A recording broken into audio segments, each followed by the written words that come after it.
Welcome to the channel, everyone. Today we're doing something epic. We're embarking on a journey to a land of ancient history and vibrant culture. Ujya wifuza gukora video mu buryo bukoreye bikakugora.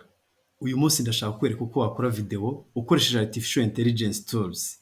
Ugakora video nta kintu na kimwe kindi ukoze. Izi artificial intelligence tools tugiye gukoresha ni ebyiri. Hari yitwa ChatGPT, hakaza n'iyitwa invideo.io. Mu mucamake ni invideo AI. Izi zose ni artificial intelligence cyangwa ubwenge buhimbano tugiye gukoresha tugakora video nta kamera dukoresheje, tudakoresheje ibindi bikoresho ibyo ari byo byose, usibye gufata amakuru hamwe tukayashyira ahandi. Duhereye kuri ChatGPT, ndaza hano nyibaze, reka mfate nk'urugero, nyibaze nk'imijyi 10 ushobora kuvizita mu Bushinwa. Could you please give me 10 most attractive places to visit in China. Reka dutegereze. Hano urabona ko bampaye ya mijyi 10 nsabye, ngiyi hano. Icyo ngiye gukora nihuse, ngiye gukopiya aya makuru uko ameze.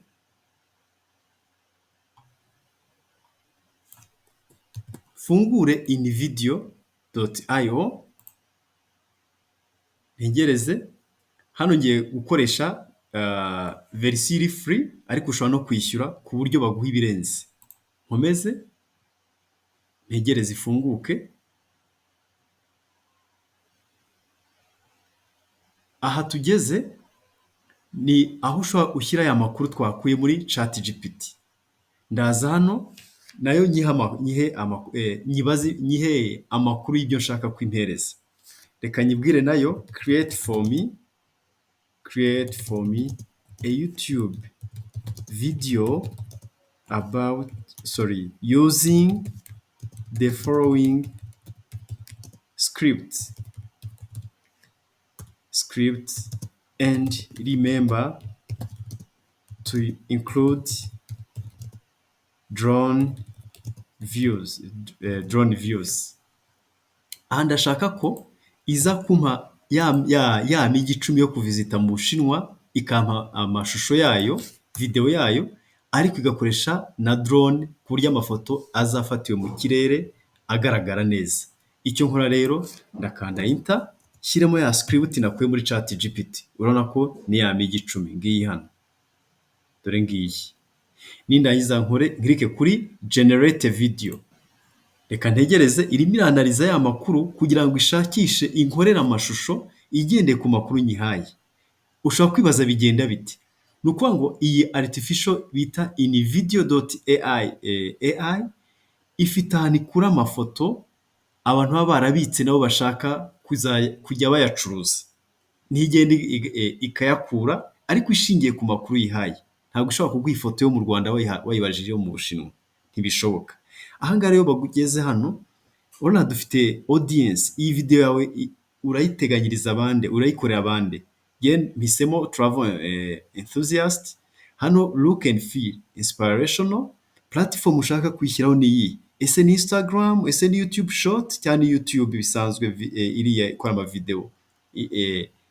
Genda hitamo video, ntabwo ari short. Nkomeze. Ikiba gisigaye nuko ntegereza ya AI yanjye bita invideo AI ikageneratinga ya video nayisabye. Ya video twakoze dukoresha artificial intelligence tools iri kuba downloaded. Urabona ko ifite megabyte 597. Welcome to the channel, everyone. Today we're doing something epic. We're embarking on a journey to a land of ancient history and vibrant culture. That's right, we're going to China. This isn't just any travel vlog. We're exploring 10 incredible destinations from the Great Wall to hidden gems. Let's go! People always talk about the Great Wall of China. They say it's one of the wonders of the world. But being here, standing on this ancient behemoth, it's something else. It's not just the wall itself stretching for thousands of miles, it's the feeling walking in the footsteps of emperors and soldiers. Powerful stuff. Okay, so the Forbidden City, it's called that for a reason, right? Off limits for centuries, reserved for emperors. Now we explore its secrets.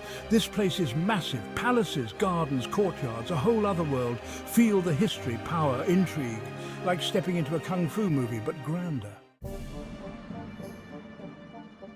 Imagine this. You're a farmer just digging a well. Bam, you stumble upon an army of thousands frozen in time.